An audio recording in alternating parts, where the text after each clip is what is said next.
So why don't we have a look at some of this homework that's coming due. So this is some of that work energy stuff.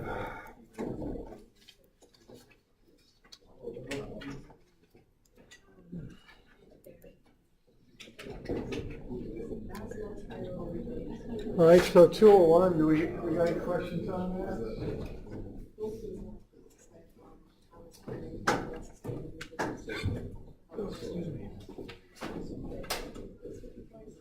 And actually, let's see.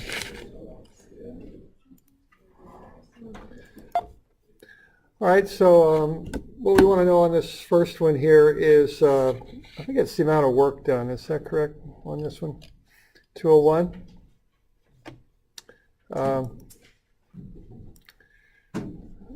So what you're after there is just the friction times the distance.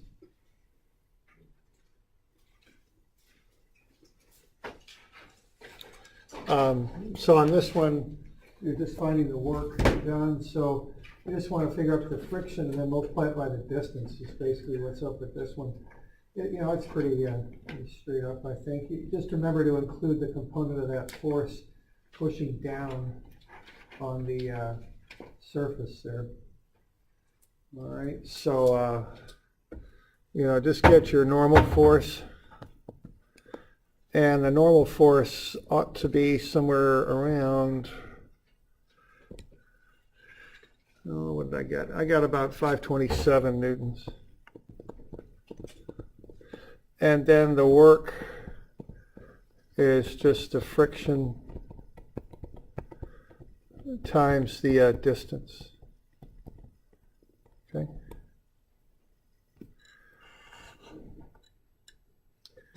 Oh, whoops, my bad. There's more to it than that, isn't there?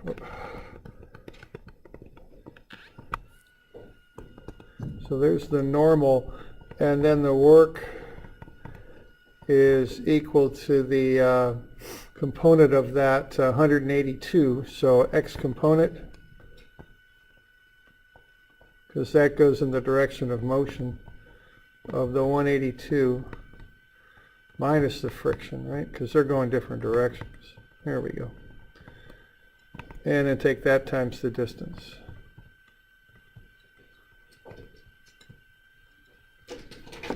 Okay. So we all right with that? That's just kind of basic work energy to kind of start off with. All right.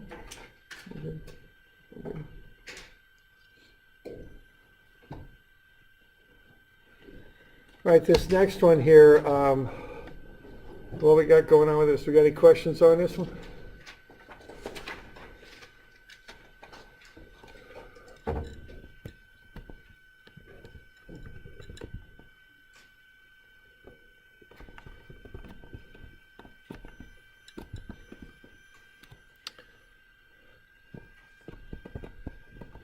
Okay, what we got going on this one is work is equal to F ds. There's no cosine is 0, so cosine of 0 is 1.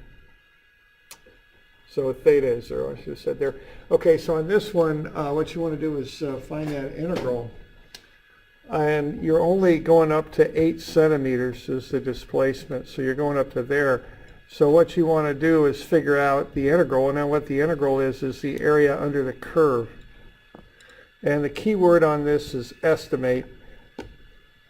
I don't give you the function for the curve, and that's pretty typical in industry. You graph things and you get plots to work with. You don't get nice clean, y is equal to x squared kind of stuff. It's more graphical when you start measuring data. So that one, it's not like you can do an antiderivative on that one.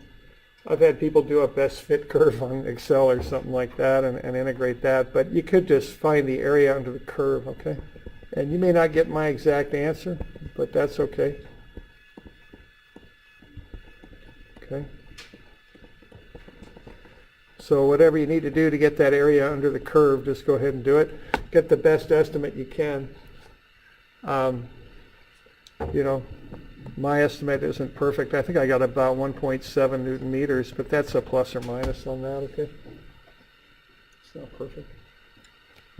All right.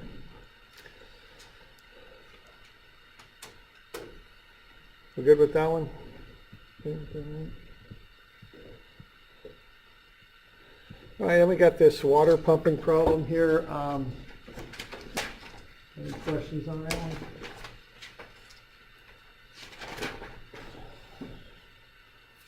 That's just kind of an exercise in unit analysis there.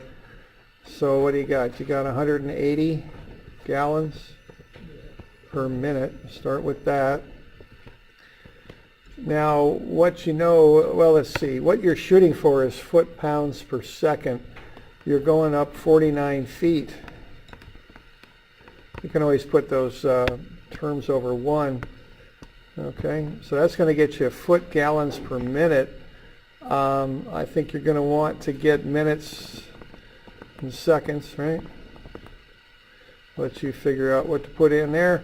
And then we've got 1 gallon. In physics, they seem to think it's 8 pounds, but it's not. It's 8.34 pounds. I like to take it out a little further. I've done a bit of hydraulics, so that's the number we typically use for water. Okay. 8.34 pounds per gallon. So I've seen, a lot of times people use 8 for that, but you can get a little bit better than that. Okay. And then that's going to get you into what? Foot-pounds per second, right? And then 1 horsepower is some number of foot-pounds per second, so I'll let you figure that out too, okay? So some of these you got to figure out. You got to know how many seconds in a minute. I hope most of you can get that one. The number of foot-pounds per second in a horsepower, it's on your formula sheet, or it's a lot of places on the internet, I'm sure. Okay, so what that's going to do, that's going to get you the horsepower. All right, now when you do that, what you're going to get is 2.23 horsepower. Now that's output. That's what the pump has to put out. Okay. Now what you're going to get next here is that output. Let's see, that efficiency.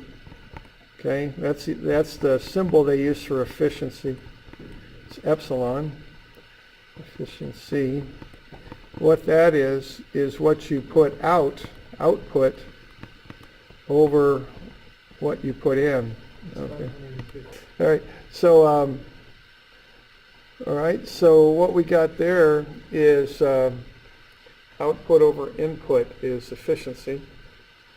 So based on that, and then what you want to do is that 1 horsepower is equal to 0.746 kilowatts. So your input then is going to have to be 1.85, I think it is, kilowatts. Because in this country anyway, what we do is we rate our motors on horsepower, and a motor is rated on what it puts out, because you want to know, will this motor do what I want it to do? So that's why they're rated that way, okay? But you buy the power from the power company in kilowatts, because generally speaking, you use an electric motor to drive a pump. Okay. So you got a few things to fill in on that, but that's the gist of it. And this is pretty typical here of these, things you run into in industry and all that. I mean, you got some physical thing you're trying to do. In this case, we're trying to push 180 gallons per minute up 49 feet with a pump. We got a pump that's going up in the air 49 feet, or the piping is anyway. Or there might be there's also with piping, there's stuff called friction losses. Some combination of the elevation and the friction losses is 49 feet. And we know the flow rate. Okay, well, you want to take that physical thing you want to do, and that can be lifting water, it can be turning a conveyor belt, it can be any number of things that you're trying to do in engineering, and then what you want to do is get that converted into horsepower. Okay, so you can pick the right motor to do it. Okay. That's a pretty common thing you might need to do when you're working, And then you look at the input that's required to get the output. You're going to lose 10% of your energy, because you're 90% efficient. So you got to figure out, okay, what do I need to come into that motor if I only have 90% efficiency to get 2.23 horsepower out? Okay. Yeah, 90%'s pretty good in most places, absolutely. Yeah. Okay. Like what, 60%? Yeah, I'm not sure on cars. Actually, pumps are usually a bit less efficient than this, depending on the type of pump. I'm not sure of the car. I'd be surprised if you got 60% out of it, because if you look at the power in gasoline, you know, the chemical, really, you're going into heat is really what you're doing, and that's a very inefficient way to use energy, I think. So. Yeah. But I'm not sure. Okay. So we good on that? Okay. All right, then we got some others here too. We got, so 221, 2, and 3. These are the work energy kind of setting up a chart is how I would do these, okay? So, you know, this is my standard way of handling these. It works pretty well. Again, this stuff's a little bit more straightforward than you might run into in physics, because we've got limited kind of things we work with when we're looking at machines and such, okay? All right, so what you do here is you get what potential energy, and that's weight times height. You want spring energy, 1/2 Ks squared, and then you got kinetic energy, which is 1/2 mv squared. And you just want to count those things up. So in this one, for instance, what you're going to have here is you're going to have the weight, which you would want to get for this thing. So let's see here. We've got 3 kilogram block. So of course you take that by gravity. And that will get you the weight, and that's should be about 29.4 newtons. We got no springs. Looks like we've got some friction though, so we would need to come up with the force of friction, and that's you know, you'd have to work through that using the normal force and all that, but what you could get to is that the force of friction is 4.64 newtons. Okay, so there you go. So that's how you could start that.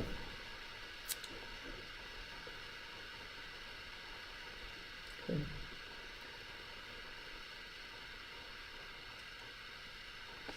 So what you would do then is you'd take the 29.4 newtons times the height, and you got the distance there is 4 meters, so I'd go sine of the angle, which is 38, I think it is, so sine 38 times 4 meters, okay? And what that assumes is I'm calling the low point here what I call datum, okay? Datum's your reference point that you measure from, so that'll make B 0 there, won't it? And then it don't look like we got any springs there, so that these are out. And then you've got 1/2 mv squared, and you can calculate that, and that's going to come out to be 1.5 newton meters. So you're going to get this value, and then this is 72.49 newton meters up here. So you can add them up, and you'll get the total that you got to work with. It's about 74 newton meters. Okay.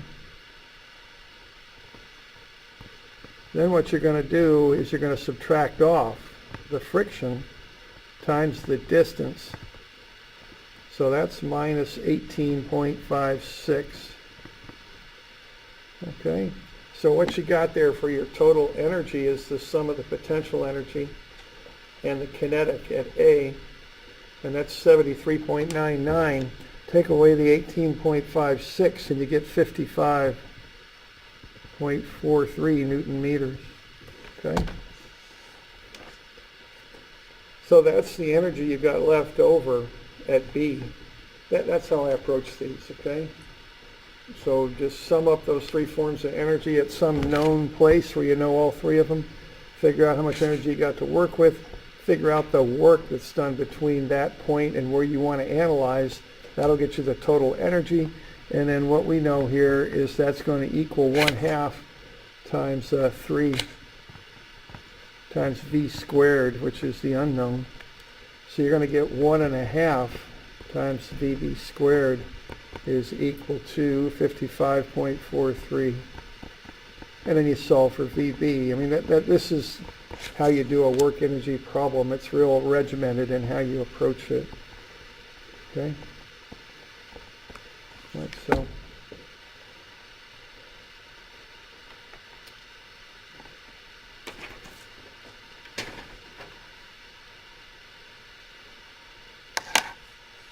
So we're doing all right with that? Yeah, question? Just curious, this problem the next two is right, right? Yeah. Yeah, I haven't listed them yet. Okay. All right. So that's that one. Okay. All right. Okay, now this one illustrates a few things here. You do have a spring on this one. Now, of course, as the ball is moving, you've got this force in the cable, normal. But remember, Fn does no work, okay? So you don't need to worry about the force in the cable. Now, you do want to be thinking about the force in the spring, because what's going to happen here after that spring shoots the ball is there's still going to be a bit of energy in the spring, okay?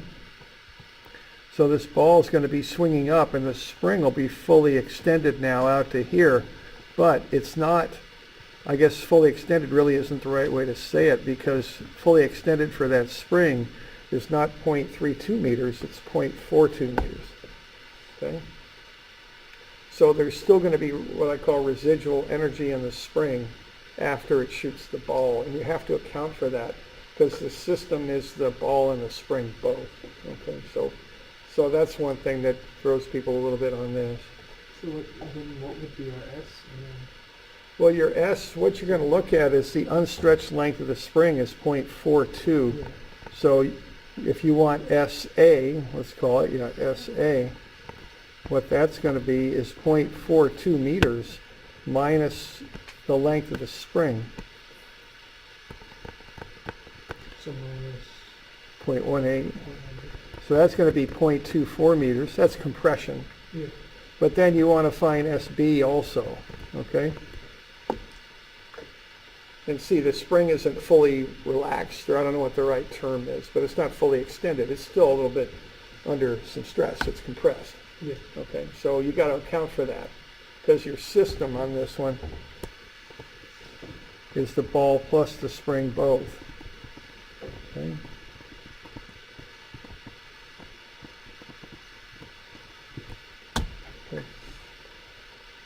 So in this one, you've got that to account for, that deal with the spring, and you also have to account for the fact that normal force doesn't do any work. And that's something, that comes up if you're still going to do physics, or if you're a mechanical kind of engineer, you might file that one away somewhere. That one, a little kind of an odd concept, but that's how it works. So, just remember that, because you might run into that again. Okay. All right, now what I would do with this thing then is, I always put datum down low, because that way I don't get negative potential energy, which I don't like. So there's a 0, and this will be 1/2 times K, which is 60.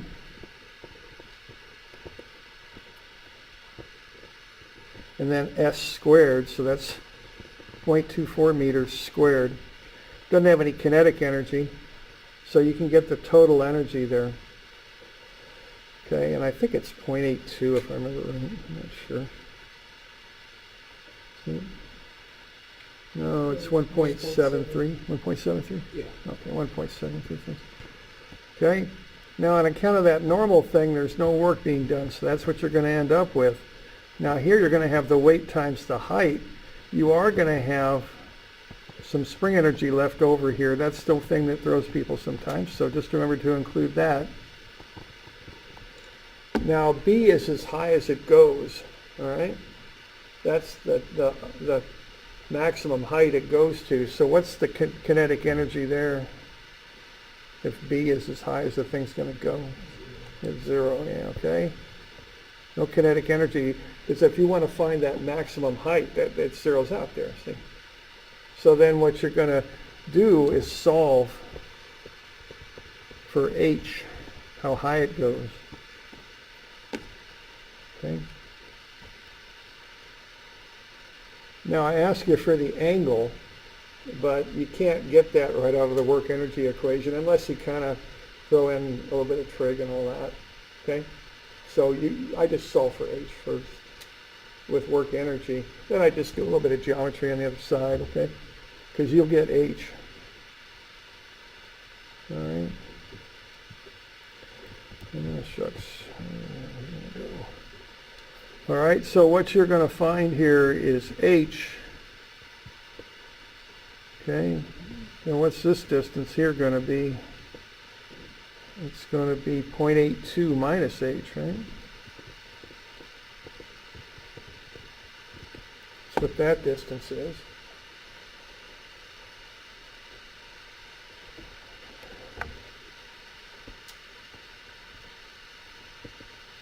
And then you're going to have this bit of a triangle here, right? And what's the hypotenuse on that thing?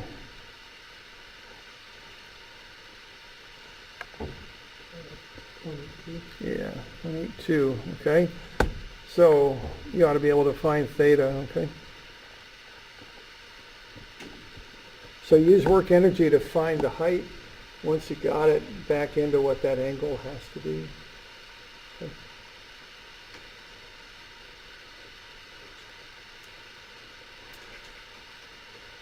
It's about 21.5, I think. I think I gave you the answer on this one, but Yeah. I did. Okay.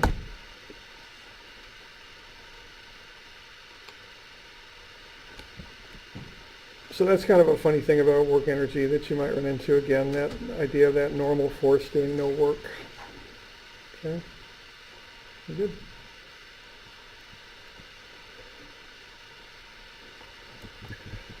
All right, now the last one here, what's going on with this one is we're going to end up with our collar down here, and of course that's going to change the length of the spring, and it's also going to change the direction of the spring. But this is kind of a little fact about work number 2, is that work is a magnitude, okay? And that's one really nice thing about it, is you don't have to worry about the direction of these forces and things. You're just looking at the total amount of work done. So what direction it's going doesn't make any difference.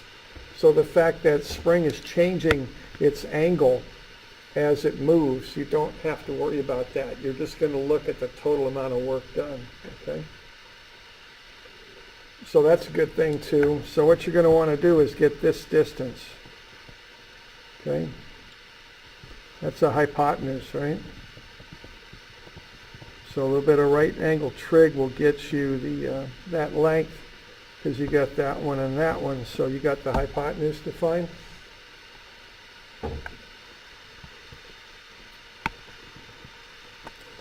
So what S is going to be, S is going to be whatever these distances are, minus the unstretched length, which is 0.65. So remember that. It's a fairly common error that people make where they start using the length of the spring as S, and it's not. You've got to get the unstretched length subtracted off of that. Okay. So you want to get that stuff figured out. I would put datum down at the bottom. You know, you don't have to, but that's normally what I do. It just makes more sense to me if I put it down there. Okay. Now in this one you're given the average force of friction. So you can just use that times the distance to get the work.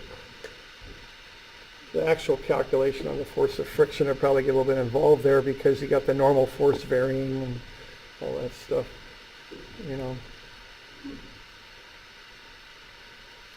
All right. So there you go. So now you just go ahead and do this, fill in the table. You know, it's just like a lot of this stuff. Just get the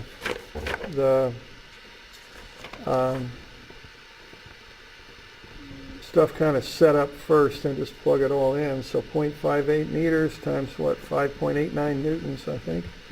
That's the potential energy. The spring energy is 0.722 starting from rest. So that's 4.136 is what I got. Maybe a little bit overkill on that, but that's what I got. And then minus 0.464, 3.672. And you'll want the spring energy there. No potential because you're down at ground there. And then you need to find the kinetic. So this is 1/2 mv squared, and this is 1/2 ks squared, of course. And then you just solve for v. And it's 1.75 meters per second. Okay.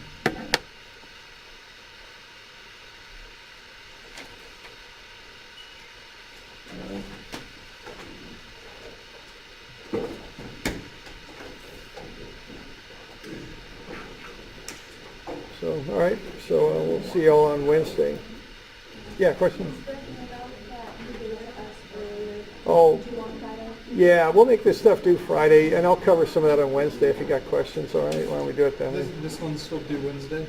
I'll push this back to Friday, okay? I'll push this back to Friday if you want. Okay? All of it or just? Yeah, I'll just push all of it back. Okay, so everything will be due Friday. I'll get that in Moodle, okay?